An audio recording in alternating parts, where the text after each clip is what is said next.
Good evening. Special എഡിഷനിൽ ആദ്യം പ്രധാന വാർത്തകൾ.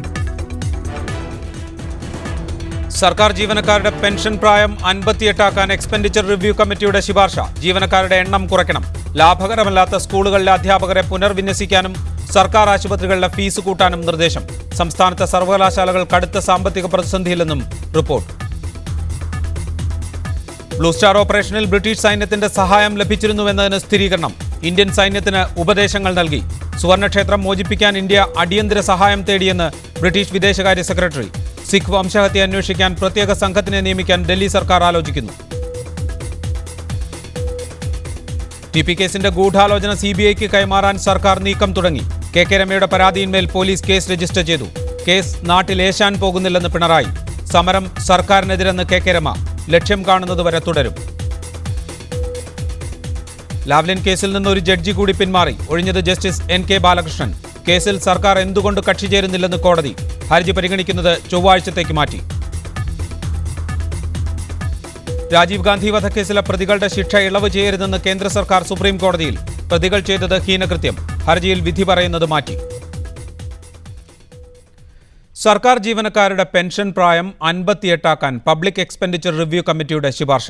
സർക്കാർ എയ്ഡഡ് മെഡിക്കൽ എഞ്ചിനീയറിംഗ് കോളേജുകളിലെ ഫീസ് ഉയർത്താനും ആശുപത്രികളിലെ പരിശോധനാ ഫീസ് ഉയർത്താനും ശുപാർശയുണ്ട്. മറ്റ് സർക്കാർ സേവനങ്ങളുടെയും ഫീസ് കൂട്ടണം. സർക്കാർ ജീവനക്കാരുടെ എണ്ണം കുറയ്ക്കണമെന്നും നിയമസഭയിൽ സമർപ്പിച്ച റിപ്പോർട്ട് നിർദ്ദേശിക്കുന്നു. സാമ്പത്തിക വിദഗ്ധൻ BA പ്രകാശ് അധ്യക്ഷനായ പബ്ലിക് എക്സ്പെൻഡിച്ചർ റിവ്യൂ കമ്മിറ്റിയുടെ മൂന്നാമത് റിപ്പോർട്ടാണ് സമർപ്പിച്ചത്. സംസ്ഥാനത്തിൻ്റെ സാമ്പത്തിക നില കണക്കിലെടുത്ത് നികുതി വർദ്ധിപ്പിക്കാനും ചിലവ് കുറയ്ക്കുന്നതിനുമുള്ള നിർദ്ദേശങ്ങളാണ് റിപ്പോർട്ടിലുള്ളത്. മറ്റ് സംസ്ഥാനങ്ങളെ മാതൃകയാക്കിയും സംസ്ഥാനത്തിൻ്റെ ആയുർദൈർഘ്യം പരിഗണിച്ചും പെൻഷൻ പ്രായം 56 നിന്ന് 58 ഉയർത്തണമെന്നാണ് ഏറ്റവും പ്രധാന നിർദ്ദേശം. ഗവേണൻസ് നടപ്പിലാക്കുന്നതിനാൽ സർക്കാർ ജീവനക്കാരുടെ എണ്ണം കുറയ്ക്കണം. ഇതിനായി ജീവനക്കാരുടെ കണക്കെടുത്ത് അധിക ജീവനക്കാരെ പുനർവിന്യസിക്കണമെന്നും റിപ്പോർട്ട് പറയുന്നു. ലാഭകരമല്ലാത്ത സർക്കാർ എയ്ഡഡ് സ്കൂളുകളിലെ അധ്യാപകരെ പുനർവിന്യസിക്കാനും റിപ്പോർട്ട് നിർദ്ദേശിക്കുന്നു. KSRTC ഉൾപ്പെടെയുള്ള സ്വയംഭരണ സ്ഥാപനങ്ങളിൽ പങ്കാളിത്ത പെൻഷൻ നടപ്പിലാക്കണമെന്നും പെൻഷൻ ഫണ്ട് രൂപീകരിക്കണമെന്നും കമ്മിറ്റി റിപ്പോർട്ടിലുണ്ട്. വിവിധ മേഖലകളിലെ സർക്കാർ സേവനങ്ങളുടെ ഫീസ് വർദ്ധിപ്പിക്കാനും നികുതി ഉയർത്തുന്നതിനും റിപ്പോർട്ട് ആവശ്യപ്പെട്ടിട്ടുണ്ട്. സർക്കാർ ആശുപത്രികളിലെ എല്ലാ പരിശോധനകളുടെ ഫീസ് വർദ്ധിപ്പിക്കാൻ കമ്മിറ്റി ശുപാർശ ചെയ്യുന്നു. സർക്കാർ എയ്ഡഡ് മെഡിക്കൽ കോളേജുകളിലെ ഫീസ് 5% വർദ്ധിപ്പിക്കണം. എഞ്ചിനീയറിംഗ് കോളേജുകളിലെ ഫീസ് വർഷം തോറും 5% വർദ്ധിപ്പിക്കണം. മ്യൂസിയം, മൃഗശാല എന്നിവയുടെ ഫീസ്, ട്രാഫിക് നിയമലംഘനങ്ങളുടെ പിഴ, ക്വാറികളുടെ പാട്ടത്തുക, അനധികൃത ക്വാറികളുടെ പിഴ എന്നിവ കാലാനുസൃതമായി വർദ്ധിപ്പിക്കാനും കമ്മിറ്റി നിർദ്ദേശിക്കുന്നു. കമ്മിറ്റി റിപ്പോർട്ട് നിയമസഭയിൽ ഇന്ന് സമർപ്പിച്ചു. Media one, Thiruvananthapuram.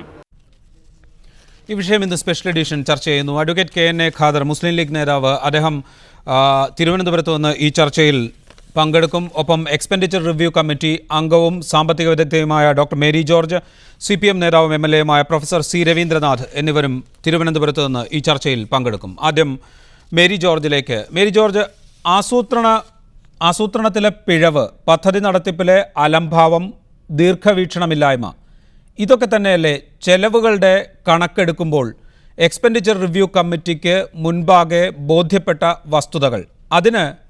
അത് പരിഹരിക്കുന്നതിന് എത്രത്തോളം പര്യാപ്തമാണ് ഇപ്പോൾ നൽകിയിരിക്കുന്ന ശുപാർശകൾ? ഇപ്പോൾ കമ്മിറ്റി സമർപ്പിച്ചിരിക്കുന്ന റിപ്പോർട്ട് പ്രകാരം നൽകിയിരിക്കുന്ന ശുപാർശകൾ എല്ലാം ഗവൺമെൻറ്റിന് ഒരുമിച്ച് വേഗം തന്നെ നടപ്പാക്കാൻ സാധിക്കുന്ന കാര്യങ്ങളല്ല. പക്ഷേ സാവകാശമായി ഒരു ദീർഘവീക്ഷണത്തോടു കൂടി ഈ ശുപാർശകൾ ഓരോന്നും നടപ്പിലാക്കാവുന്നതാണ്. താങ്കൾ ആദ്യം ഉന്നയിച്ചതുപോലെ തന്നെ പ്ലാൻ എക്സ്പെൻഡിച്ചറിലെ, അതായത് പദ്ധതി ചിലവുകൾ സമയത്ത് നടത്താൻ കഴിയുന്നില്ല. എന്തുകൊണ്ടാണ് സമയത്ത് നടത്താൻ കഴിയാതെ പോകുന്നത് എന്നത് പദ്ധതിയുടെ രൂപരേഖ ഉണ്ടാക്കുന്ന സാഹചര്യം തൊട്ട്, അതായത് ഓരോ വകുപ്പും പദ്ധതി രൂപരേഖ തയ്യാറാക്കുന്ന സമയം തൊട്ട് അത് എപ്പോഴാണോ ഫിനാൻസിൽ എത്തുന്നത്, എപ്പോഴാണോ ഫിനാൻസിൽ നിന്ന് അതിന് വേണ്ട അഡ്മിനിസ്ട്രേറ്റീവ് സാങ്ഷൻ കിട്ടുന്നത്, അഡ്മിനിസ്ട്രേറ്റീവ് സാങ്ഷൻ കിട്ടിക്കഴിഞ്ഞാൽ തന്നെ എപ്പോഴാണോ അതിനു വേണ്ടിയുള്ള ഫണ്ട് അലോട്ട് ചെയ്യുന്നത്, ഇത്തരം ഒരുപാട് കാര്യങ്ങളെ ആശ്രയിച്ചാണ് പദ്ധതി ചെലവ് നിലകൊള്ളുന്നത്. അപ്പോൾ ഈ പറയപ്പെട്ട എല്ലാ സാഹചര്യങ്ങളിലും ആദ്യം മുതലേ, അതായത് പദ്ധതി രൂപരേഖ ചിട്ടപ്പെടുത്തുന്ന സമയം തന്നെ വേണ്ടത്ര അവഗാഹത്തോടുകൂടി ഏതൊക്കെ പദ്ധതികളാണ് പ്രയോറിറ്റിയിൽ മുൻഗണനയിൽ എടുക്കേണ്ടത് എന്ന് മനസ്സിലാക്കി തന്നെ ആയിരിക്കണം ഓരോ വകുപ്പും രൂപരേഖ തയ്യാറാക്കേണ്ടത്. അങ്ങനെ തയ്യാറാക്കിയ രൂപരേഖയാണ് മുകളിലേക്ക് അയക്കുന്നത് എങ്കിൽ ഫിനാൻസിലെത്തുമ്പോൾ അഡ്മിനിസ്ട്രേറ്റീവ് സാങ്ഷൻ എളുപ്പമാകും. പക്ഷേ ഈ രൂപരേഖയിലെ പാളിച്ചകൾ തന്നെ പിന്നെ ഫിനാൻസിൽ എത്തിക്കഴിഞ്ഞിട്ടാണ് കണ്ടെത്തുന്നത് എങ്കിൽ അത് റെഡ് വീണ്ടും തിരിച്ചു പോവുകയും കാലതാമസം കൂടുകയും ചെയ്യും. ഇനി ഫിനാൻസിൽ എത്താനും അതായത് അഡ്മിനിസ്ട്രേറ്റീവ് സാങ്ഷൻ കിട്ടാനും കാലതാമസം ഉണ്ടായില്ലെങ്കിൽ തന്നെ ഫിനാൻസിൻ്റെ ലഭ്യത അനുസരിച്ച്, അതായത് വിഭവങ്ങളുടെ ലഭ്യത അനുസരിച്ചായിരിക്കും ഓരോ പ്രോജക്റ്റിനും വേണ്ടി ഫിനാൻസ് ഡിപ്പാർട്ട്മെൻറ്റിൽ നിന്ന് പിന്നെ ഫിനാൻസ് നൽകുന്നത്. അങ്ങനെ ഫിനാൻസ് എപ്പോൾ കൊടുത്തു എന്നുള്ളതും കൂടി പദ്ധതി നടത്തിപ്പിൽ പ്രധാനപ്പെട്ട പ്രശ്നങ്ങൾ. പിന്നെ അതുപോലെ തന്നെ ഇനി ഇതെല്ലാം കഴിഞ്ഞ് ഫിനാൻസ് കയ്യിൽ കിട്ടിയാൽ തന്നെയും പല വകുപ്പുകളും വേണ്ടത്ര ശുഷ്കാന്തിയോടുകൂടി ഇത് സമയത്ത് ചെയ്തു തീർക്കണം എന്ന ഒരു കമ്മിറ്റ്മെൻ്റ് ഇല്ല. അതായത് പ്രത്യേകിച്ച് നമുക്ക് കാണാൻ കഴിയുന്നത്, അല്ലെങ്കിൽ ഞങ്ങൾ കണ്ടത്, ഓരോ വകുപ്പുകളിലും ഉദ്യോഗസ്ഥർ വേണ്ടത്ര ശുഷ്കാന്തി, അതായത് കമ്മിറ്റ്മെൻ്റ് ഇല്ല. കമ്മിറ്റ്മെൻ്റ് ഇല്ലാതിരിക്കാൻ പല കാരണങ്ങളുണ്ട്. ഒന്നാമത് ഒരു എന്താ പറയുക, കമ്മിറ്റ്മെൻ്റ് ഒന്നും കാണിച്ചില്ല, ഒരു ഔട്ട്പുട്ടും ഉണ്ടാക്കിയില്ലെങ്കിൽ പോലും മാസാമാസം നമുക്ക് കിട്ടേണ്ട ശമ്പളവും നമുക്ക് കിട്ടേണ്ട ബാക്കി എല്ലാ സൗകര്യങ്ങളും കിട്ടുമെന്നിരിക്കെ എന്തിനാണ് ഒരു സർക്കാർ ഉദ്യോഗസ്ഥൻ അല്ലെങ്കിൽ അർദ്ധ സർക്കാർ ഉദ്യോഗസ്ഥൻ അല്ലെങ്കിൽ അധ്യാപകൻ അല്ലെങ്കിൽ അധ്യാപിക അക്കൗണ്ടബിലിറ്റി അഥവാ കമ്മിറ്റ്മെൻറ്റ് കാണിക്കുന്നത്? അത്തരത്തിലുള്ള ഒരു അലംഭാവ മനോഭാവമാണ് ഒരുപാട് ജീവനക്കാരിലും കാണുന്നത്. അതുപോലെ ട്രേഡ് യൂണിയൻ നേതാക്കളുടെ കാര്യം തന്നെ എടുക്കും. നമ്മൾ ഏത് യൂണിയൻ ചർച്ച കേട്ടാലും നമുക്ക് മനസ്സിലാകുന്നത് അവകാശങ്ങളെ പറ്റി, അവനവന് കിട്ടേണ്ട സേവന വേതന മെച്ചപ്പെടുത്തലുകളെ പറ്റി മാത്രമാണ് ഇവിടെയൊക്കെ സംസാരവും സംഭാഷണവും. പ്രൊഫസർ സി രവീന്ദ്രനാഥ്, ഇവിടെ 2011-12 വർഷത്തെ എക്സ്പെൻഡിച്ചർ റിവ്യൂ ആണ് ഈ കമ്മിറ്റി നടത്തിയിരിക്കുന്നതും റിപ്പോർട്ട് സമർപ്പിച്ചിരിക്കുന്നതും. പക്ഷേ ഇതിൻ്റെ ഒരു സ്വഭാവം കണക്കിലെടുത്താൽ വർഷങ്ങളായി നമ്മുടെ ധനകാര്യ മാനേജ്മെൻറ്റ് രംഗത്ത് അല്ലെങ്കിൽ പദ്ധതി നടത്തിപ്പ് രംഗത്ത് നിലനിൽക്കുന്ന ഒരുപാട് പ്രശ്നങ്ങളെക്കുറിച്ച് ഈ റിപ്പോർട്ടിൽ സൂചിപ്പിക്കുന്നുണ്ട്. അതേക്കുറിച്ചൊന്നും കാര്യക്ഷമമായ ഒരാലോചന രാഷ്ട്രീയ നേതൃത്വ തലത്തിൽ നടക്കുന്നില്ല എന്നതിൻ്റെ കൂടി തെളിവല്ലേ 2011-12 കൂടി ഈ റിപ്പോർട്ട്? അല്ല, നേരത്തെ ഡോക്ടർ മേരി പറഞ്ഞതുപോലെ നമ്മുടെ സംസ്ഥാനത്ത് ഈ പദ്ധതി രൂപീകരണവും പദ്ധതി നിർവഹണവും ഇതുവരെ ഉണ്ടായിരുന്നതിനേക്കാൾ നല്ലപോലെ കാര്യക്ഷമമാകണം. അതിൽ സംശയമില്ല, തർക്കമില്ല. കാരണം പദ്ധതി രൂപീകരണം വൈകിക്കഴിഞ്ഞാൽ പദ്ധതി നിർവഹണം നമ്മൾ ഉദ്ദേശിച്ച പോലെ ആവില്ല, ഫണ്ട് എക്സ്പെൻഡിച്ചർ നമ്മൾ ഉദ്ദേശിച്ച പോലെ ആവില്ല. അങ്ങനെ ഒരുപാട് പ്രശ്നങ്ങളുണ്ടാകും. അതിൽ പ്രധാനപ്പെട്ട ഒരു തടസ്സം എന്ന് പറയുന്നത് ഇന്ന് നിലനിൽക്കുന്ന പല നിയമങ്ങളുമാണ്. ഇപ്പോൾ ഒരു പദ്ധതി പ്രഖ്യാപിച്ചു കഴിഞ്ഞാൽ, ബഡ്ജറ്റിൽ പദ്ധതി പ്രഖ്യാപിച്ചു കഴിഞ്ഞാൽ ആ പദ്ധതി ടെൻഡർ ചെയ്യുക എന്ന പ്രോസസ്സിലേക്ക് എത്തണമെങ്കിൽ ഒരുപാട് കടമ്പകൾ കടക്കണം. അത് മിനിമൈസ് ചെയ്യാവുന്നതേ ഉള്ളൂ. ഇപ്പോഴും ഒരു കൊളോണിയൽ ഹാങ് ഓവർ നമ്മുടെ ബ്യൂറോക്രസിയിൽ നിൽക്കുന്നുണ്ട് എന്നുള്ളതാണ് വസ്തുത. അത് അടിമുടി പരിഷ്കരിക്കേണ്ട ഒന്ന് വസ്തുതയാണ്. ഇടതുപക്ഷ ജനാധിപത്യത്തിൻ്റെ കാലത്തൊന്നും ശ്രമമൊക്കെ നടത്തി എങ്കിലും അതൊന്നും പൂർണ്ണമായിട്ട് വിജയിച്ചിട്ടില്ല എന്നുള്ള സത്യമാണ്. ഇപ്പോഴും അങ്ങനെയുള്ള ബ്യൂറോക്രാറ്റിക് തടസ്സങ്ങൾ പദ്ധതി നിർവഹണത്തിന് ഒരുപാട് തടസ്സങ്ങൾ ഉണ്ടാക്കുന്നുണ്ട്. അതുപോലെ തന്നെ പദ്ധതി രൂപീകരണത്തിൽ സർക്കാരിൻ്റെ ഭാഗത്തുനിന്നുള്ള വൈകൽ അതും പദ്ധതി നിർവഹണത്തിന് വലിയ തടസ്സങ്ങൾ ഉണ്ടാക്കുന്നുണ്ട്. അതുകൊണ്ട് നിലവിലുള്ള സിസ്റ്റത്തിലെ കുറേ അപാകതകൾ വളരെ ബോധപൂർവം തന്നെ പരിഹരിച്ചുകൊണ്ട് മാത്രമേ നമ്മുടെ പദ്ധതി നിർവഹണവും പദ്ധതി രൂപീകരണവും യഥാർത്ഥ നമ്മൾ ഉദ്ദേശിച്ച ഒരു രീതിയിൽ ആകുകയുള്ളൂ. അതിനുള്ള ശ്രമം എല്ലാ ഭാഗത്തു നിന്നും ഒരുപോലെ തന്നെ ഉണ്ടാകേണ്ടതാണ്. അതൊരു സംസ്ഥാനത്തിൻ്റെ ഇഷ്യൂ തന്നെയാണ്. പ്രത്യേകിച്ച് ഇന്നത്തെ കാലഘട്ടത്തിൽ ഇപ്പോൾ പ്രൊഫസർ രവീന്ദ്രനാഥ്, അതൊരു സംസ്ഥാനത്തിൻ്റെ വിഷയമായി എടുത്ത് താങ്കൾ സൂചിപ്പിച്ചതുപോലെ ഒരു അടിമുടിയുള്ള പരിഷ്കാരങ്ങൾക്ക് വേണ്ടിയുള്ള ശ്രമം അതെവിടെ നിന്നും ഉണ്ടാകുന്നില്ല എന്നത് ഒരു വസ്തുതയല്ലേ? വസ്തുതയാണ്. അത് ഞാൻ നേരത്തെ സൂചിപ്പിച്ചല്ലോ. അത് തീർച്ചയായിട്ടും അത് ജനങ്ങളുടെ ഭാഗത്തു നിന്ന് തന്നെ അതിന് വലിയ ഒരു ശബ്ദം ഉയരേണ്ടിയിരിക്കുന്നു. വർഷങ്ങളായിട്ട് നമ്മുടെ പദ്ധതി നിർവഹണം വളരെ പുറകിലാണ്. പഞ്ചായത്തിൻ്റെ പദ്ധതി ഇത്തവണ 37% മാത്രമാണ് പദ്ധതി നിർവഹണം നടന്നിട്ടുള്ളത്. സംസ്ഥാന സർക്കാരിൻ്റെ പദ്ധതി 40% മാത്രമാണ് നടന്നിട്ടുള്ളത്. ഇതിൻ്റെ ദോഷം നമ്മുടെ സംസ്ഥാനത്തിനാണ്. വാസ്തവത്തിൽ കൃഷി തുടങ്ങുന്ന കാലത്തിന് മുമ്പ് തന്നെ കൃഷിയുടെ പദ്ധതി രൂപീകരണം നടക്കണം. എങ്കിലേ കൃഷിക്ക് പണം ഉപയോഗിക്കാൻ കഴിയുള്ളൂ. ഇപ്പോൾ പലപ്പോഴും കൃഷി ആരംഭിക്കേണ്ട കാലത്ത് പദ്ധതി രൂപീകരണം നടക്കുന്നില്ല. അതിൻ്റെ അർത്ഥം ആ മേഖലയിൽ അത്രയും പണം നടക്കുന്നില്ല എന്നുള്ളതാണ്. അതുകൊണ്ട് അത് ഒരു ഇഷ്യൂ ആയിട്ട് തന്നെ വളർന്നു വരേണ്ടതായിട്ടുണ്ട്. ജനങ്ങളുടെ ഭാഗത്തുനിന്നുള്ള അഭിപ്രായമായിട്ട് വരണം. അത് കക്ഷി രാഷ്ട്രീയത്തിനപ്പുറമായി എല്ലാവരും ഒരുപോലെ ഈ മേഖലയിൽ ചിന്തിച്ച് പദ്ധതി രൂപീകരണവും നിർവഹണവും യഥാസമയത്ത് നടക്കണം. ബ്യൂറോക്രസി അത് ഏതെല്ലാം രീതിയിൽ തടസ്സങ്ങളായി നിൽക്കുന്നുവോ അത് മാറ്റത്തക്ക രീതിയിലുള്ള നിയമനിർമ്മാണങ്ങളും നമ്മുടെ സഭകളിൽ നടക്കണം. അത്തരത്തിലുള്ള ഒരു ഇടപെടലിന് ശരി, മടങ്ങിയെത്താം. അഡ്വക്കേറ്റ് KN ഖാദർ, കഴിഞ്ഞ ബജറ്റ്, ഈ ബജറ്റല്ല ഇതിനു മുൻപത്തെ ബജറ്റ് KM മാണി അവതരിപ്പിച്ചപ്പോൾ ബജറ്റ് നേരത്തെ ആക്കുന്നതും പദ്ധതി രൂപീകരണം നേരത്തെ പൂർത്തിയാക്കുന്നതും ആദ്യത്തെ മാസങ്ങളിൽ തന്നെ, ധനകാര്യ വർഷത്തിൻ്റെ ആദ്യത്തെ മാസങ്ങളിൽ തന്നെ പദ്ധതി രൂപീകരണം പൂർത്തിയാക്കി അനുമതി നൽകുന്നതിനുള്ള നടപടികൾ സ്വീകരിക്കും എന്ന് പ്രഖ്യാപിച്ചിരുന്നു.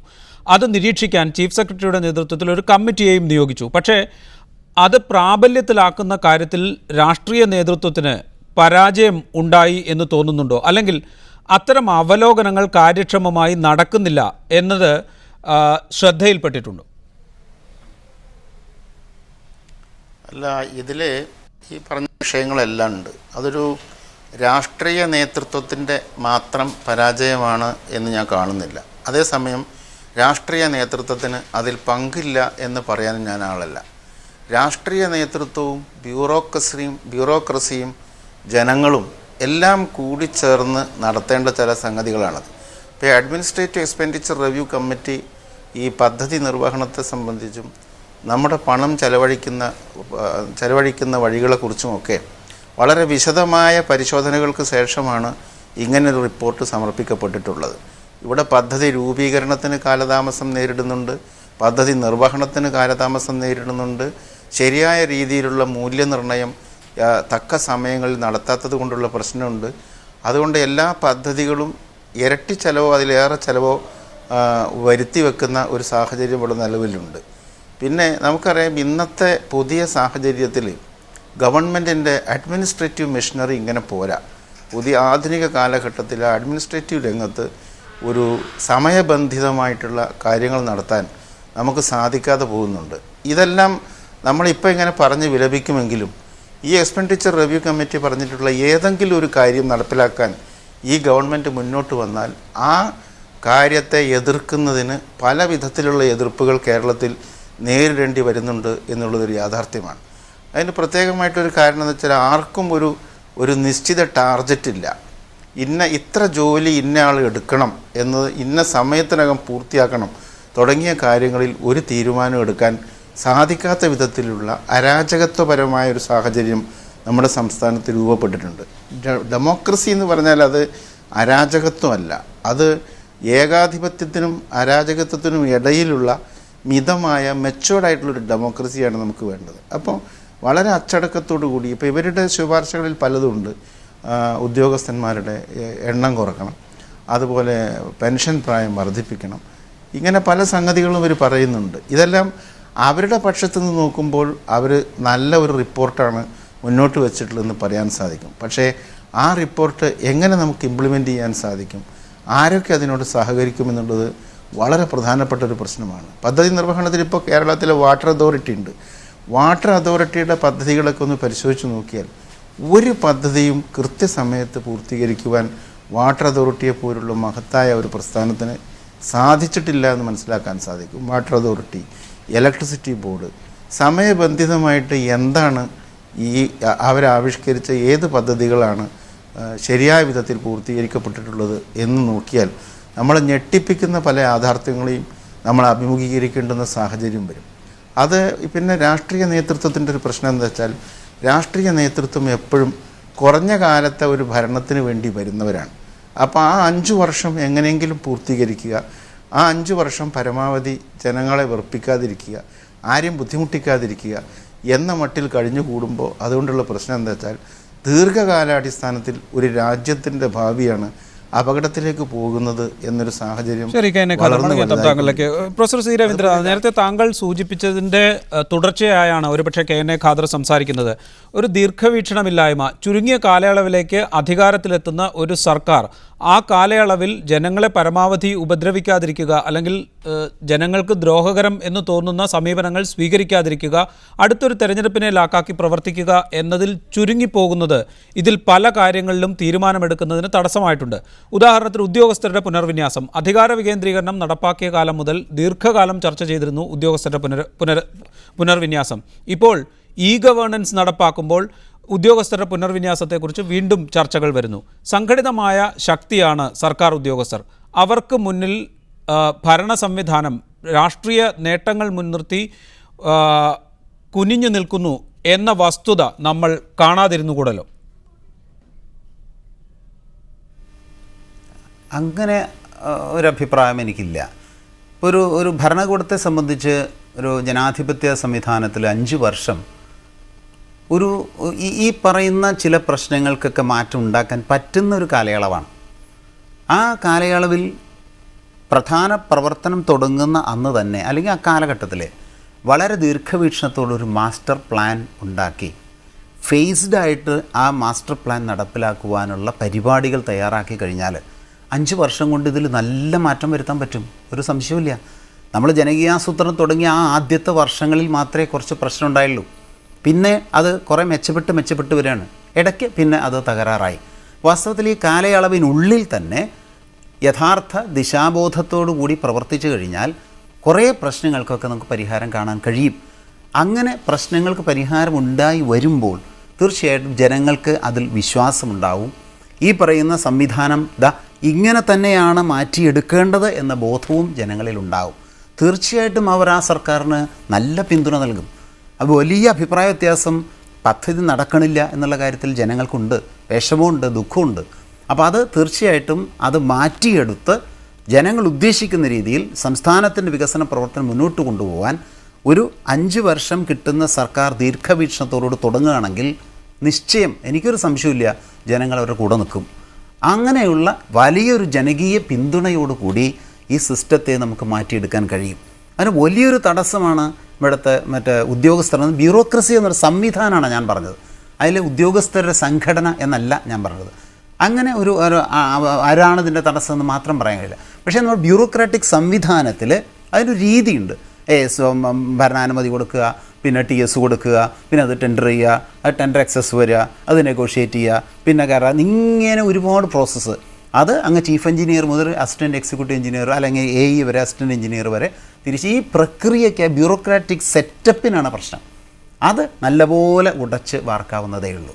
അങ്ങനെ ആ സെറ്റപ്പിനെ ഉടച്ച് വാർക്കുകയും സർക്കാരിന് ദിശാബോധമുണ്ടെന്നും സർക്കാരിന് അതിന് ആത്മാർത്ഥതയുണ്ടെന്നും തോന്നിക്കഴിഞ്ഞാൽ ആ രംഗത്ത് നിൽക്കുന്ന ജീവനക്കാരും അവരുടെ പിന്നിൽ നിൽക്കുന്ന ജനങ്ങളും എല്ലാം ഈ സമൂഹത്തിനൊപ്പം വരും, നമ്മുടെ ഈ പ്രശ്നം മാറ്റി തരും. അപ്പോൾ വളരെ ചെറിയൊരു കാലയളവല്ല എന്നാണ് അഭിപ്രായം.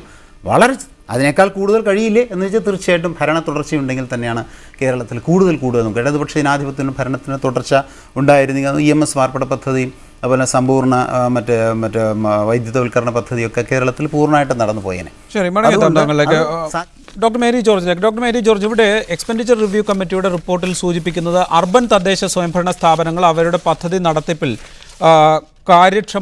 കാര്യക്ഷമമായില്ല എന്ന വിമർശനം ഉന്നയിക്കുന്നുണ്ട്. ഒപ്പം തദ്ദേശഭരണ സ്ഥാപനങ്ങൾ അവർക്ക് അനുവദിക്കുന്ന ഫണ്ട് മറ്റു ചില വകുപ്പുകളിൽ സൂക്ഷിക്കുന്നതിനെക്കുറിച്ചും സൂചിപ്പിക്കുന്നു. അധികാര വികേന്ദ്രീകരണം അത് ലക്ഷ്യമിട്ട രീതിയിൽ പ്രാവർത്തികമാക്കുന്നതിൽ വലിയ പാളിച്ചയുണ്ടായി എന്ന് തന്നെയല്ലേ ഈ എക്സ്പെൻഡിച്ചർ റിവ്യൂ കമ്മിറ്റി റിപ്പോർട്ടിലെ പരാമർശങ്ങൾ സൂചിപ്പിക്കുന്നത്?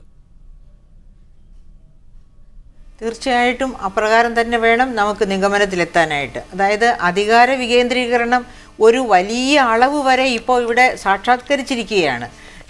നേരത്തെയൊക്കെ ആണെങ്കിൽ പറയുമായിരുന്നു അധികാരം മാത്രം വിട്ടുകൊടുത്തു, അങ്ങനെയല്ല, കുറേ വകുപ്പുകൾ അവരുടെ തലയിലേക്ക് കെട്ടിവെച്ചു, പക്ഷേ അതിന് വേണ്ട വിഭവങ്ങൾ കൊടുക്കുന്നില്ല, അതിന് വേണ്ട സ്റ്റാഫിനെ കൊടുക്കുന്നില്ല എന്നൊക്കെയായിരുന്നു. പക്ഷേ ഇപ്പോൾ അതൊക്കെ ഒരു വലിയ പരിധി വരെ സാറ്റിസ്ഫൈ ചെയ്തിരിക്കുകയാണ്. എന്നിട്ട് പോലും പദ്ധതി ചെലവുകൾ ഈ ലോക്കൽ സെൽഫ് ഗവൺമെൻറ് ഇൻസ്റ്റിറ്റ്യൂഷൻസിൻ്റെ ഭാഗത്തു നിന്ന് വേണ്ടത്ര മുൻപോട്ട് വരുന്നില്ല. താങ്കൾ നേരത്തെ സൂചിപ്പിച്ചിരുന്നത് പോലെ തന്നെ അവർ ഇപ്പോൾ കൃഷിക്ക് വേണ്ടി വക കൊള്ളിക്കുന്ന പണം കൃഷി ഇതര ആവശ്യങ്ങൾക്ക് വേണ്ടി മാറ്റി ചെലവഴിക്കുന്നു, അല്ലെങ്കിൽ ഓരോരോ പ്രത്യേകം പദ്ധതികൾക്കായി കൊടുക്കുന്ന ഫണ്ട് തന്നെ ആ പദ്ധതിയിൽ നിന്ന് മാറ്റി വേറെ പദ്ധതിക്ക് ചെലവഴിക്കുക, അല്ലെങ്കിൽ മിസ്ലേനിയസ് അക്കൗണ്ടിലിട്ട് അങ്ങനെ ചെലവഴിക്കുകയൊക്കെ ചെയ്യുന്നുണ്ട്. അത് 4th ഫിനാൻസ് കമ്മീഷൻ തന്നെ ആദ്യം ഇങ്ങനെ പിന്നെ ഇവരുടെ വകുപ്പ് തിരിച്ചുള്ള ചെലവുകൾ നോക്കിയപ്പം എല്ലാം മിസലേനിയസ് അക്കൗണ്ടിലാണ് കിടന്നിരുന്നത്. പിന്നെയാണ് അതിനെപ്പറ്റി വളരെ വ്യക്തമായ അക്കൗണ്ട്സ് വേണം എന്ന് വച്ച് റിക്വസ്റ്റ് ചെയ്ത് അവരെ പഠിപ്പിച്ചെടുത്തതിന് ശേഷമാണ് പിന്നെ അവർ ഒരുമാതിരിയൊക്കെ ശരിയായ കണക്കുകൾ ഉണ്ടാക്കിയത് എന്നാണ് എനിക്ക് മനസ്സിലാക്കാൻ കഴിഞ്ഞത്. അപ്പോൾ ഈ അതായത് നമുക്ക് ഉള്ളത് ആരുടെ കയ്യിലൊക്കെയാണോ അധികാരം ഇരിക്കുന്നത് അവർ ആ അധികാര പരിധിക്കകത്ത് എന്തൊക്കെ ചെയ്യണം എന്നതിനെപ്പറ്റി സമഗ്രമായിട്ട് പഠിക്കാൻ താല്പര്യം കാണിക്കുന്നില്ല. ഇപ്പോൾ തദ്ദേശ സ്വയംഭരണ സ്ഥാപനങ്ങളിലേക്ക് തിരഞ്ഞെടുക്കപ്പെട്ട് വരുന്നവർ തന്നെ അവരുടെ അധികാര പരിധിക്കകത്ത് അവർക്ക് ഏതൊക്കെ കാര്യങ്ങളാണ് ചെയ്യേണ്ടത്, അത് എങ്ങനെയൊക്കെയാണ് ചെയ്യേണ്ടത് എന്നതിനെ പറ്റിയുള്ള ഒരു ദീർഘവീക്ഷണം ഇല്ല. പലരും അതിനെ അതായത് ഒരു തമാശ പോലെയാണ് പല തദ്ദേശ സ്വയംഭരണ സ്ഥാപനങ്ങളുടെയും ഭരിക്കുന്നവർ കാണിക്കുന്നത് എന്ന് വേണം മനസ്സിലാക്കാൻ. ഇത് തന്നെയാണ് നമ്മുടെ ഒരു കാര്യം പറയൂ തന്നെയാണ് സംസ്ഥാനത്തെ ഗവൺമെന്റിന്റെ പല വകുപ്പുകളിൽ നിലകൊള്ളുന്നത്.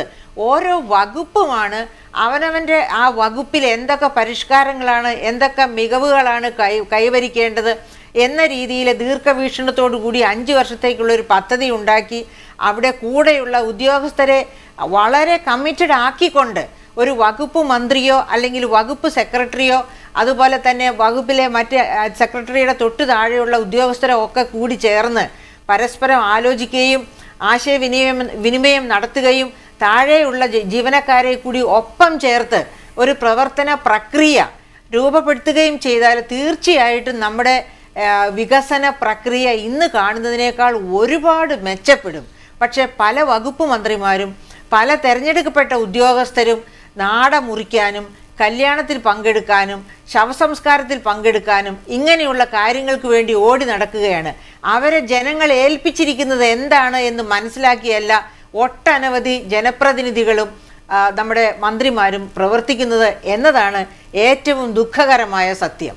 ശരി, മേരി ജോർജ് മടങ്ങിയെത്താം. Advocate K N A Khader, ഇവിടെ മേരി ജോർജ് സൂചിപ്പിച്ചൊരു കാര്യം, സംസ്ഥാന സർക്കാരിൻ്റെ ഒരു ഭരണ സംവിധാനത്തിൻ്റെ മാതൃക അധികാര വികേന്ദ്രീകരണത്തിൻ്റെ ഭാഗമായി ത്രിതല പഞ്ചായത്തുകളിൽ സൃഷ്ടിക്കപ്പെട്ടിരിക്കുന്നു എന്നതൊഴിച്ചാൽ അതൊരു ജനായത്ത രീതിയിൽ പ്രവർത്തിക്കുന്ന വികസന പദ്ധതികൾ ആലോചിച്ച് സമയബന്ധിതമായി നടപ്പാക്കുന്ന ഒരു ജനാധിപത്യപരമായ സംവിധാനമായി മാറിയിട്ടില്ല എന്നാണ് ഡോക്ടർ മേരി ജോർജ് സൂചിപ്പിച്ചതിൻ്റെ ഒരു സാരം. ഒപ്പം മന്ത്രിമാരും ജനപ്രതിനിധികളുമൊക്കെ ജനപ്രിയ പരിപാടികളുമായി മുന്നോട്ട് പോകുന്നതിലുള്ള അപാകവും ഡോക്ടർ മേരി ജോർജ് ചൂണ്ടിക്കാണിക്കുന്നുണ്ട്.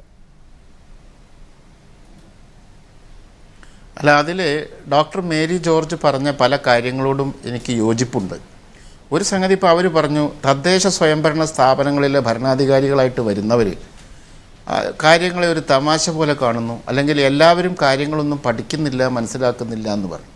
ഈ തദ്ദേശ സ്വയംഭരണ സ്ഥാപനങ്ങളിലെ ജനപ്രതിനിധികൾക്ക് നിരന്തരമായി പരിശീലനം നൽകുന്നതിന് കോടിക്കണക്കിന് രൂപ ഇവിടെ ചെലവാക്കപ്പെടുന്നു എന്നുള്ള കാര്യം അവർ വിസ്മരിക്കാൻ പാടില്ല. അപ്പോൾ ആ പണം ദുർവ്യയം ചെയ്യപ്പെട്ടു പോകുന്നു, അത് പ്രയോജനപ്പെടുന്നില്ല എന്നല്ല എൻ്റെ അർത്ഥം. അപ്പോൾ ഏത് വിധത്തിലുള്ള പരിശീലനമാണ് ഇനി ആവശ്യമായിട്ടുള്ളത്? ഇപ്പോൾ കൊടുക്കുന്ന പരിശീലനത്തിന് എന്ത് കുഴപ്പമെന്ന് ആലോചിക്കേണ്ടതുണ്ട്. പിന്നെ തദ്ദേശ സ്വയംഭരണ സ്ഥാപനങ്ങൾക്ക് ഫണ്ട് കൊടുക്കുമ്പോൾ ഇന്ന കാര്യത്തിന് ഇത്ര രൂപ എന്ന് പറഞ്ഞ് ഫണ്ട് കൊടുക്കുമ്പോൾ ഓരോ പ്രാദേശികമായ പ്രദേശത്തുണ്ടാകുന്നൊരു പ്രശ്നം എന്താ വെച്ചാൽ, ഈ ഗവൺമെൻറ് ഏത് കാര്യത്തിന് വേണ്ടിയാണോ ഫണ്ട് നീക്കി വെച്ചിട്ടുള്ളത്, ഒരു പക്ഷേ ആ പ്രദേശത്തെ ആളുകൾക്ക് അതിനു വേണ്ടിയായിരിക്കില്ല പണം വേണ്ടത്, മറ്റൊരാവശ്യത്തിന് വേണ്ടിയായിരിക്കും. അപ്പോൾ ചില നിശ്ചിത പദ്ധതികൾ ഗവൺമെൻറ് നിശ്ചയിച്ചാലും ഒരു ലിമിറ്റ് വരെ തദ്ദേശ സ്വയംഭരണ സ്ഥാപനങ്ങൾക്ക് ഏത് വിധത്തിൽപ്പെട്ട മേഖലകളിൽ എന്തുതരം പദ്ധതികൾ നടപ്പിലാക്കണമെന്ന് സ്വതന്ത്രമായി തീരുമാനിക്കാനുള്ള അധികാരം വേണം. പിന്നെ തദ്ദേശ സ്വയംഭരണ സ്ഥാപനങ്ങളിൽ ഗ്രാമപഞ്ചായത്തുകൾക്ക് മാത്രമേ സാമ്പത്തിക അധികാരമുള്ളൂ, അവർക്ക് നികുതി പിരിക്കാൻ പറ്റുള്ളൂ. ബ്ലോക്ക് പഞ്ചായത്തിനും ജില്ലാ പഞ്ചായത്തിനും ഒക്കെ സർക്കാർ ഗ്രാൻഡ് കൊടുക്കുകയാണ്. എൻ്റെ അഭിപ്രായത്തിൽ സാമ്പത്തിക അധികാരം ജില്ലാ പഞ്ചായത്തിനും കൊടുക്കണം. ഒരു നിശ്ചിത മേഖലയിൽ നിന്ന് നികുതി പിരിച്ചെടുക്കുവാനും ആ പണം ഉപയോഗിച്ച് ആ ജില്ലയിലെ കാര്യക്ഷമമായ വികസന പ്രവർത്തനങ്ങൾ ഏറ്റെടുക്കുവാനും അവർക്ക് സാധിക്കുന്ന ഒരു സ്ഥിതിവിശേഷം ഉണ്ടാകണം. പിന്നെ മന്ത്രിമാരുടെ സ്റ്റാഫ്, ജീവനക്കാർ തുടങ്ങിയിട്ടുള്ള ആളുകളും ഒക്കെ ഉണ്ട്. എല്ലാ മന്ത്രിമാരും ഒന്നും പഠിക്കുന്നവരല്ല. എല്ലാ മന്ത്രിമാരും എല്ലാം ഭാവനാസമ്പന്നമായി കാര്യങ്ങൾ നടപ്പിലാക്കുന്നതിന് പ്രതിബദ്ധതയുള്ളവരല്ല. അത് ഞാൻ ഏതെങ്കിലും ഒരു പ്രത്യേക കാലഘട്ടത്തെക്കുറിച്ച് പറയല്ല. ജനറലി നന്നായിട്ട് പഠിക്കുന്നവരും പ്രതിബദ്ധതയോടുകൂടി പ്രവർത്തിക്കുന്നവരും വളരെ സമയബന്ധിതമായി കാര്യങ്ങൾ നടക്കണമെന്ന് ആഗ്രഹിക്കുന്നവരുമായ ഒരു നല്ല വിഭാഗമുണ്ട്. എന്നാൽ ചില ആളുകളൊന്നും അതിന് അനുയോജ്യരായിട്ടുള്ള ആളുകളല്ല എന്ന് വളരെ വ്യക്തമാണ്. അപ്പോൾ അതുകൊണ്ട് ഇത് ഉന്നതരായിട്ടുള്ള ജനപ്രതിനിധികൾ തൊട്ട് മന്ത്രിമാർ തൊട്ട് താഴേക്കിടയിലുള്ള ഗ്രാമസഭ വരെയുള്ള ആളുകൾ ഒരുപോലെ ചിന്തിക്കുന്ന, ഏതാണ്ട് സമാനമായി ചിന്തിക്കുന്ന, സമയബന്ധിതമായി രാജ്യത്തിൻ്റെ കാര്യങ്ങൾ നിർവഹിക്കുന്ന തരത്തിലേക്ക് മാറണം. ഭരണരംഗത്ത് നല്ല പരിഷ്കാരം ഏർപ്പെടുത്തേണ്ടി വരും. ഉദ്യോഗസ്ഥ സംവിധാനം, ഞാനും ശ്രീ രവീന്ദ്രനാഥ് പറഞ്ഞതുപോലെ സംഘടനകളെയല്ല പറയുന്നത്, ബ്യൂറോക്രസി എന്ന് പറയും, അല്ലെങ്കിൽ ഭരണകൂടം എന്ന് പറയുന്നുണ്ട്. ഗവൺമെൻറ് എന്താഗ്രഹിച്ചാലും അത് താഴേക്കിടയിലെ ജനങ്ങൾക്ക് എത്തിച്ചേരണമെങ്കിൽ ധാരാളം കഴിവഴികളിലൂടെ സഞ്ചരിച്ചു പോകേണ്ടതുണ്ട്. അപ്പോഴേക്ക് ആ പദ്ധതി വികലമായിട്ടുണ്ടാവും, അത് ഉദ്ദേശിക്കപ്പെട്ട രീതിയിൽ നടന്നില്ല എന്ന് വരും, ചോർച്ച ഉണ്ടാവും, പലതും സംഭവിക്കുന്നുണ്ട്. ഇന്ന് നമ്മുടെ ധനകാര്യ വകുപ്പിലേക്കൊക്കെ ഒരു ഫയൽ അയച്ചു കഴിഞ്ഞാൽ അത് ഒരു മഹാസാഗരമാണ്. ആ കടലിലേക്ക് ഒരു കടലാസ് ഒരു ഫയൽ ചെന്ന് പെട്ടാൽ അത് ആ പോയ വേഗതയിൽ അവിടുന്ന് തിരിച്ചു വരില്ല. താങ്കൾ സൂചിപ്പിക്കുന്നത് ഒരുപക്ഷെ രാഷ്ട്രീയത്തിന് അപ്പുറത്ത് ഭരണപരമായ കാര്യങ്ങളിൽ ശ്രദ്ധയൂന്നി പ്രവർത്തിക്കേണ്ട ആളുകൾ അത്തരത്തിൽ പ്രവർത്തിക്കാതിരിക്കുന്നതിനെ കുറിച്ചാണ് താങ്കൾ സൂചിപ്പിക്കുന്നത്. ഈ വിമർശത്തെ രാഷ്ട്രീയമായ വാഗ്വാദങ്ങളല്ലാതെ സ്വീകരിക്കാൻ പാകത്തിലുള്ള ഒരു സാഹചര്യം കേരളത്തിലുണ്ടോ? ഉണ്ടാകണം, അങ്ങനെ ഒരു സാഹചര്യം ഉണ്ടാകണം. ഇതിൽ ഇടതുപക്ഷമെന്നോ വലതുപക്ഷമെന്നോ ഉള്ള വ്യത്യാസം ഉണ്ടാകാൻ പാടില്ല. എല്ലാ ജനപ്രതിനിധി, എല്ലാ ഭരണാധികാരികളും ഭരണവുമായി ബന്ധപ്പെട്ടവരും ഭരണം നിർവഹിക്കുന്നവരും ഒരുപോലെ നമ്മുടെ സംസ്ഥാനത്തിൻ്റെ ഉത്തമ താല്പര്യങ്ങൾ സംരക്ഷിക്കുന്നതിന് വേണ്ടി ഒരു പരിശ്രമം പ്രതിബദ്ധതയോടുകൂടി നടത്തണം. ഇപ്പോൾ മൾട്ടിനാഷണൽ കമ്പനീസ് ഉണ്ട്, അവർക്ക് എങ്ങനെയാണ് പദ്ധതികൾ നിർവഹിക്കാൻ സാധിക്കുന്നത്? അവർക്ക് എങ്ങനെ അതിവേഗം പ്രവർത്തിക്കാൻ സാധിക്കുന്നത്? ആ മൾട്ടിനാഷണൽ കമ്പനികളിൽ ജീവനക്കാരായി പോകുന്ന ആളുകൾക്ക് ആ കമ്പനിക്കകത്തേക്ക് അവരുടെ ജോലിയിലേക്ക് പ്രവേശിക്കേണ്ടത് കൃത്യസമയം നിശ്ചയിക്കപ്പെട്ടിട്ടുണ്ട്. പക്ഷേ അവിടുന്ന് അവർ ജോലി പൂർത്തിയാക്കി ഇറങ്ങി വരുന്നതിന് കൃത്യമായിട്ടുള്ള സമയം നിശ്ചയിക്കപ്പെട്ടിട്ടില്ല. നമ്മുടെ ഗവൺമെൻറ് ഉദ്യോഗസ്ഥന്മാരെ സംബന്ധിച്ച് പറയുകയാണെങ്കിൽ അങ്ങോട്ട് പ്രവേശിക്കാനുള്ള സമയം നിശ്ചയിക്കപ്പെട്ടിട്ടില്ലാത്ത മാതിരിയാണ്. തിരിച്ചു വരേണ്ട സമയം അവർ നേരത്തെ തീരുമാനിച്ചിട്ടുണ്ടാവും. എല്ലാവരും അങ്ങനെയല്ല ആണെന്ന് ഇവിടെ കെ.എൻ.എ. ഖാദർ സൂചിപ്പിക്കുന്നത് പോലെ അത്ര തുറന്ന രീതിയിൽ ഉള്ളൊരു വിമർശനം, ആ വിമർശത്തെ അതിൻ്റെ അന്തസ്സത്തെ ഉൾക്കൊള്ളുകൊണ്ട് സ്വീകരിക്കാൻ പറ്റിയ ഒരു കാലാവസ്ഥ, അത് സംജാതമാക്കാൻ പാകത്തിലുള്ളൊരു സംവാദത്തിന് രാഷ്ട്രീയ പാർട്ടികൾ തുടക്കമിടേണ്ട കാലം അതിക്രമിച്ചു കഴിഞ്ഞു എന്ന് തന്നെ നമ്മൾ മനസ്സിലാക്കണ്ടേ? തീർച്ചയായിട്ടും അതിനെല്ലാവരും തയ്യാറാണ്. ഞാൻ നേരത്തെ സൂചിപ്പിച്ച ബ്യൂറോക്രസിയിലെ തടസ്സങ്ങൾ നീക്കുക എന്ന അതിനൊരു തുടക്കം ഏത് സർക്കാർ കുറിച്ചാലും അതിന് പൂർണ്ണമായിട്ട് പിന്തുണ നൽകാൻ കേരളത്തിൽ ഏത് പ്രസ്ഥാനം തയ്യാറാണ്. കാരണം അത് വലിയൊരു പ്രതിബന്ധമായിട്ടൊരു സംസ്ഥാനത്തിൻ്റെ വികസനത്തിൽ നിൽക്കുകയാണ്.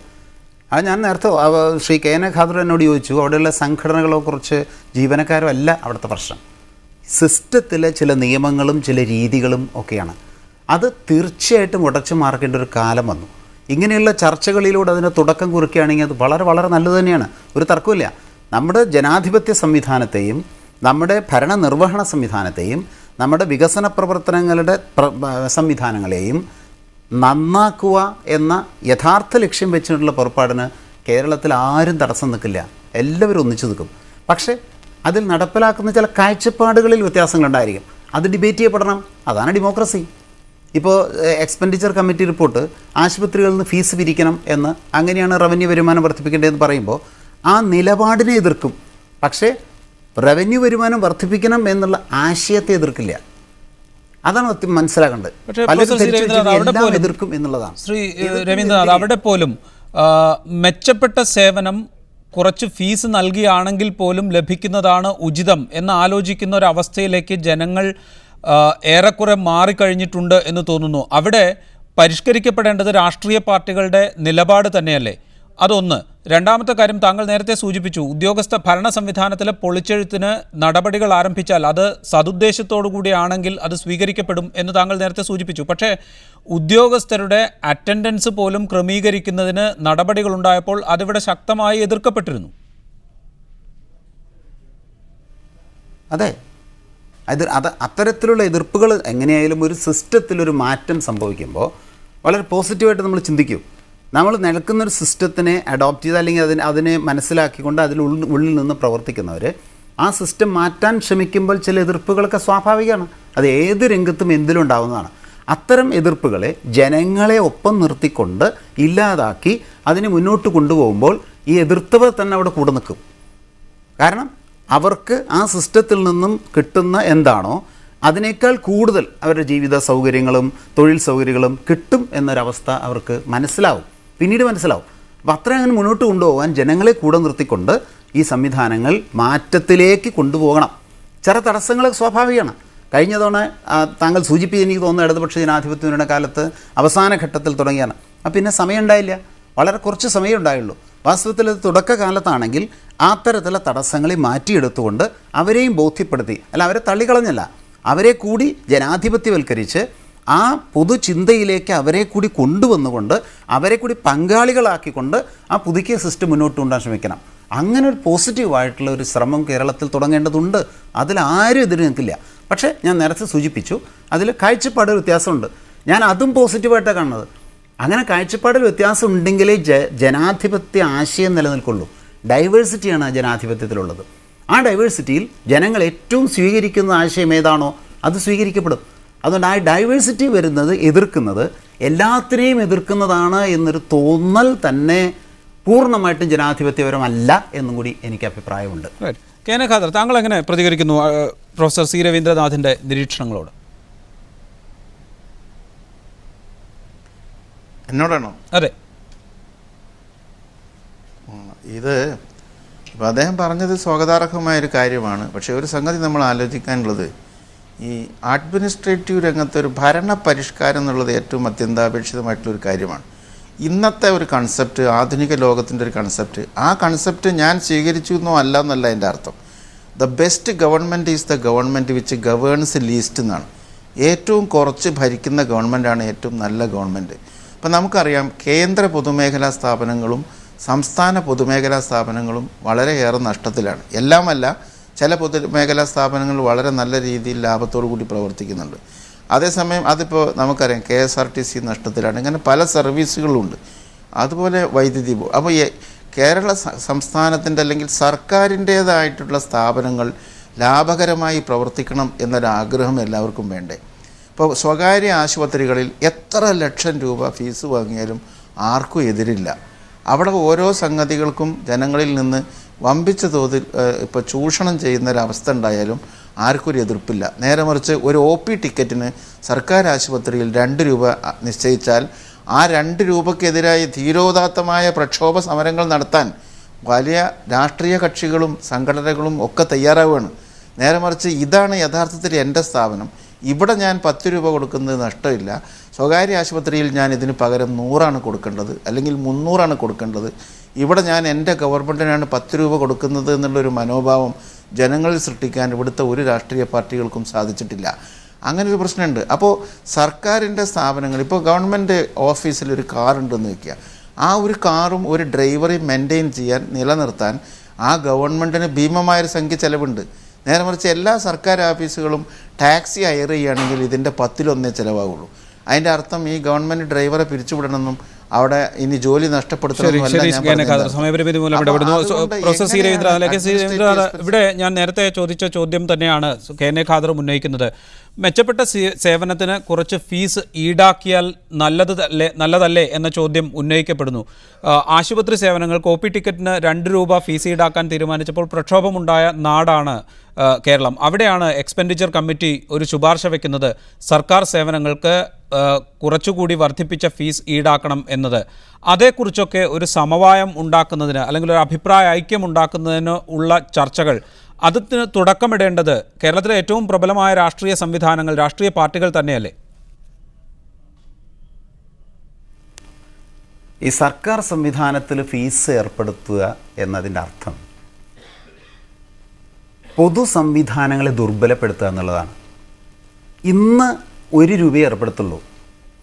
1 രൂപ ഏർപ്പെടുത്തി കഴിഞ്ഞാൽ അതിൻ്റെ അർത്ഥം സർക്കാർ നിങ്ങൾക്ക് സേവനം ലഭിക്കണമെങ്കിൽ നിങ്ങൾ പണം കൊടുക്കണം എന്നുള്ളതാണ്. അത് നാളെ 2 രൂപയാവും, അതിൻ്റെ പിറ്റേ ദിവസം 3 രൂപയാവും. ഇങ്ങനെ സർക്കാർ സംവിധാനം സൗജന്യമല്ല എന്നൊരാശയം ജനങ്ങളിൽ എത്തിച്ച് മൊത്തം സംവിധാനം സ്വകാര്യവൽക്കരിക്കണം എന്നുള്ള നവലിബറൽ നയത്തിൻ്റെ ഒരു ലക്ഷ്യം ആണ് അത്. അത് വളരെ ലളിതമായി പറഞ്ഞാൽ മനസ്സിലാവുള്ളൂ. ജനങ്ങൾക്ക് ഇത് നേരത്തെ പറഞ്ഞ കേട്ട കുറച്ചും കൂടി സൗകര്യത്തിന് 1 രൂപ കൊടുത്തപ്പോൾ എന്താ എന്ന് വളരെ ലളിതമായി ചോദിക്കും. പക്ഷേ ഇതിലൊരു കാഴ്ചപ്പാടുണ്ട്. സ്വകാര്യവൽക്കരണം എന്നുള്ള ഒരു ആശയത്തിലേക്ക് പൊതുമേഖല നീങ്ങണോ വേണ്ടയോ, ഇതാണ് ചോദ്യം. സ്വകാര്യവൽക്കരണം എന്നുള്ളതാണ് ആശയമെങ്കിൽ ഈ പറഞ്ഞത് ശരിയാണ്. പക്ഷേ പബ്ലിക് സെക്ടർ എന്ന് പറയുന്നത് പ്രത്യേകിച്ച് വിദ്യാഭ്യാസം, ചികിത്സ എന്നുള്ളത് സർക്കാർ സൗജന്യമായി ജനങ്ങൾക്ക് കൊടുക്കേണ്ടതാണ്. നമ്മുടെ രാജ്യത്ത് 70% പേരും കാർഷിക മേഖലയിൽ പ്രവർത്തിക്കുന്ന പാവപ്പെട്ട ജനങ്ങളാകുമ്പോൾ അവരുടെ ചികിത്സ എന്നുള്ളത് സർക്കാരിൻ്റെ ചുമതലയാണ്. റോട്ടിൽ കൂടെ കാറ് പോകുന്നു, അതിന് ടോൾ പിരിക്കണം, ഇതേപോലെ ന്യായീകരിക്കാം. നിങ്ങൾ കാർ ഓടിക്കുന്നതല്ലേ, ടോൾ കൊടുത്തൂടെ, ന്യായീകരിക്കാം. പക്ഷേ സർക്കാർ റോഡ് ടാക്സ് പിരിക്കുന്ന സർക്കാരിൻ്റെ ചുമതലയാണ് ആ കാറ് പോകാൻ നല്ല റോഡ് ഉണ്ടാക്കി. അവസാനമായി മേരി ജോർജിലേക്ക്. ഡോക്ടർ മേരി ജോർജ്, 2 വാദഗതികൾ, ആശയങ്ങൾ ഉള്ള വ്യത്യാസങ്ങൾ താങ്കളുടെ ശ്രദ്ധയിൽപ്പെട്ട് കാണും. ഇത് കണക്കിലെടുക്കുമ്പോൾ എക്സ്പെൻഡിച്ചർ റിവ്യൂ കമ്മിറ്റി മുന്നോട്ട് വച്ചിരിക്കുന്ന ശുപാർശകൾ അത് നടപ്പിലാക്കുന്നതിനപ്പുറത്ത് ഈ ആശയങ്ങൾ സംസ്ഥാനത്തിൻ്റെ സാമ്പത്തിക ഭദ്രത ലക്ഷ്യമിട്ടുള്ള ആശയങ്ങൾ അത് ജനങ്ങളിലെത്തിക്കാൻ പാകത്തിലുള്ള ഒരു സംവാദം അതെങ്കിലും സംസ്ഥാനത്ത് സാധ്യമാകും എന്ന് പ്രതീക്ഷിക്കുന്നുണ്ടോ? എനിക്ക് പൂർണ്ണമായിട്ടും, അതായത് നിങ്ങൾ മാധ്യമങ്ങൾ ഒരു പോസിറ്റീവായ രീതിയിൽ ഇതിനെ സ്വീകരിക്കുകയാണെങ്കിൽ തീർച്ചയായിട്ടും വളരെ ആരോഗ്യകരമായ സംവാദം ഈ കാര്യത്തെപ്പറ്റി ഉണ്ടാകും. ഇപ്പോൾ ഇവിടുത്തെ ചർച്ചയിൽ ശ്രീ രവീന്ദ്രനാഥ് ഇതുവരെ പറഞ്ഞിരുന്ന മുഴുവൻ കാര്യങ്ങളെയും ഞാൻ അംഗീകരിക്കുകയാണ്. പക്ഷേ അവസാനം അദ്ദേഹം പറഞ്ഞല്ലോ, ഈ 1 രൂപ ഫീസ് വാങ്ങിക്കുക അല്ലെങ്കിൽ 2 രൂപയാക്കി വർദ്ധിപ്പിക്കുക, അത് പിന്നെ 3 രൂപയാകും എന്ന് പറയുന്നതിനോട് ഞാൻ യാതൊരു തരത്തിലും യോജിക്കുന്നില്ല. കാരണം ഗവൺമെൻറ് എന്ന് പറയുന്നത് പണം പ്രിൻ്റ് ചെയ്യുന്ന ഒരു മെഷീനറി അല്ല. അത് ഇവിടുത്തെ റിസർവ് ബാങ്കിൻ്റെ കമ്മട്ടം പോലെയുള്ള ഒന്നല്ല ഒരു സംസ്ഥാന ഗവൺമെൻറ്റോ കേന്ദ്ര ഗവൺമെൻറ്റോ. അതിന് ധനം വന്നാൽ മാത്രമേ ചെലവഴിക്കാൻ പറ്റൂ. അപ്പോൾ എവിടെ നിന്ന് ഈ ധനം വരും? ഒന്നുകിൽ നികുതിയായിട്ട് വരണം, അല്ലെങ്കിൽ നികുതി ഇതര വരുമാനമായിട്ട് വരണം, അല്ലെങ്കിൽ ഇത് രണ്ടുമായിട്ട് വരണം. ഇത് രണ്ടും അല്ലെങ്കിൽ പിന്നെയുള്ള ഒരേ ഒരു മാർഗം കടം വാങ്ങുക എന്നത് മാത്രമാണ്. കടം വാങ്ങി ഒരു ഗവൺമെൻറ്റിന് അല്ലെങ്കിൽ ഒരു കുടുംബത്തിന്, ഒരു വ്യക്തിക്ക് എത്ര കാലം മുൻപോട്ട് പോകാൻ കഴിയും? അതുകൊണ്ട് ധനം വന്നേ കഴിയൂ. അത് വരേണ്ടത് അതായത് നികുതി വഴിയായിട്ടും നികുതിയിതര വരുമാനം വഴിയായിട്ടുമാണ്. അപ്പോൾ ഈ നികുതിയിതര വരുമാനം അദ്ദേഹം പറഞ്ഞു ആരോഗ്യരംഗം, വിദ്യാഭ്യാസ രംഗം, ഈ 2 രംഗത്തുമുള്ള അർഹതയുള്ള ആൾക്കാരോട് പൈസ കൂടുതൽ മേടിക്കണം, എന്തെങ്കിലും ഫീസോ റേറ്റോ കൂടുതൽ വാങ്ങിക്കണമെന്ന് ഞങ്ങൾ കമ്മിറ്റി റിപ്പോർട്ടിൽ പറഞ്ഞിട്ടില്ല. ഞങ്ങൾ ആവശ്യപ്പെട്ടിരിക്കുന്നത് അഫോർഡബിൾ ആയിട്ടുള്ള, അതായത് കൊടുക്കാൻ കഴിയുന്ന ആൾക്കാരോട്, അതായത് നമ്മുടെ അപ്പർ ഇൻകം ഗ്രൂപ്പിൽപ്പെട്ടവരോടും മിഡിൽ ഇൻകം ഗ്രൂപ്പിൽപ്പെട്ടവരോടുമാണ് പിന്നെ ഒരു എമൗണ്ട് കൂട്ടി വാങ്ങിക്കുക. ശരി, സമയപരിമിതി മൂലം ഇടപെടുന്നു ഡോക്ടർ മേരി ജോർജ്. വളരെയധികം നന്ദി ഈ ചർച്ചയിൽ പങ്കെടുത്തതിന്. സംസ്ഥാനത്തിന്റെ സാമ്പത്തിക ആരോഗ്യത്തെക്കുറിച്ചുള്ള ക്രിയാത്മകമായ ചർച്ചകൾക്ക് ഒരുപക്ഷെ എക്സ്പെൻഡിച്ചർ റിവ്യൂ കമ്മിറ്റിയുടെ റിപ്പോർട്ടും അതിനെ തുടർന്നുണ്ടായ സംവാദങ്ങളും സജീവമായ ചർച്ചയ്ക്ക് വഴിവെക്കും എന്ന് പ്രതീക്ഷിക്കുന്നു. ഒപ്പം KNA ഖാദറിനും നന്ദി അറിയിക്കുന്നു.